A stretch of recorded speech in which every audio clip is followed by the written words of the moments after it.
OBD de trouble code description technique circuit d'actionneur d'embrayage bas. Qu'est-ce que cela signifie?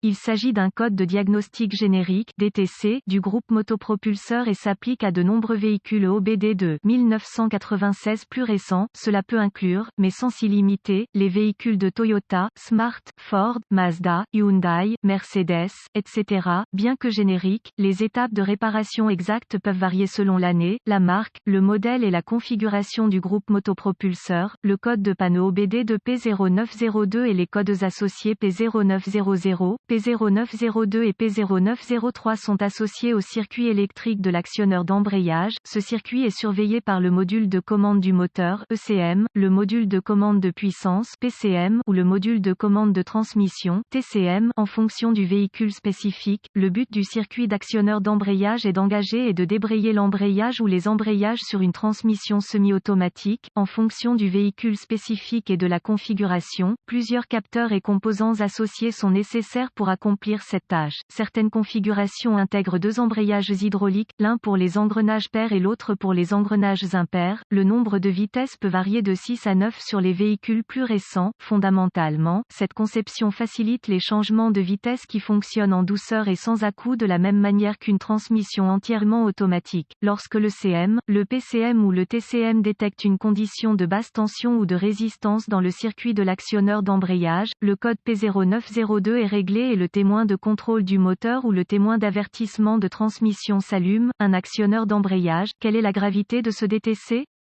La gravité de ce code est normalement modérée, mais P0902 peut être grave si le véhicule ne se déplace pas correctement, ce qui pourrait endommager les composants internes de la transmission. Quels sont certains des symptômes du code?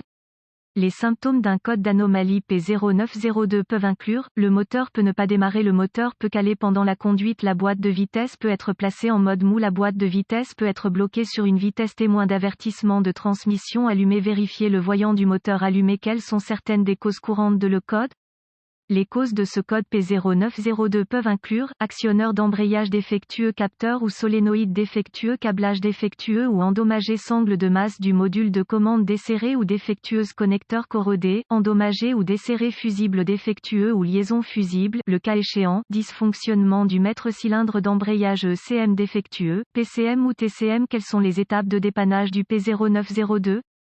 La première étape du processus de dépannage de tout dysfonctionnement consiste à rechercher les bulletins de service technique (BST) pour le véhicule spécifique par année, modèle et centrale électrique. Dans certaines circonstances, cela peut vous faire gagner beaucoup de temps à long terme en vous pointant dans la bonne direction. La deuxième étape consiste à localiser tous les composants associés au circuit de l'actionneur d'embrayage et à rechercher des dommages physiques évidents. Effectuer une inspection visuelle approfondie pour vérifier que le câblage associé ne présente pas de défauts évidents tels que grattage, frottement, fils dénudés ou brûlures. Ensuite, vérifier les connecteurs et les connexions pour la sécurité, la corrosion et les broches endommagées. Ce processus doit inclure tous les connecteurs de câblage et les connexions à tous les capteurs, solénoïdes, actionneurs et modules de commande. Consulter les données techniques spécifiques au véhicule pour voir si un fusible ou une liaison fusible est incorporée dans le circuit. Étapes avancées. Les étapes avancées deviennent très spécifiques au véhicule et nécessitent un équipement avancé approprié pour fonctionner avec précision. Ces procédures nécessitent un multimètre numérique et les références techniques spécifiques au véhicule. Les données techniques spécifiques comprendront des tableaux de dépannage et la séquence appropriée à suivre pour vous aider à établir un diagnostic précis. Contrôle de tension. Les contrôles de tension doivent être effectués en utilisant les directives de dépannage spécifiques au véhicule pour identifier la séquence appropriée et les plages acceptables pour un fonctionnement correct. Cette phase du processus de dépannage variera considérablement selon les marques et les modèles. Si ce processus identifie l'absence de source d'alimentation ou de mise à la terre, des tests de continuité peuvent être requis pour vérifier l'intégrité du câblage, des connecteurs et d'autres composantes. Le test de continuité doivent toujours être effectués avec l'alimentation coupée du circuit et les lectures normales pour le câblage et les connexions doivent être de 0 ohm de résistance. La résistance ou l'absence de continuité est une indication de câblage défectueux qui est ouvert ou court-circuité et doit être réparé ou remplacé. Un test de continuité de la commande de ECM, PCM ou TCM au châssis confirmera le niveau de service des sangles et des fils de terre. La présence de résistance indique une connexion desserrée ou une éventuelle corrosion. Quelles sont les réparations courantes pour ce code?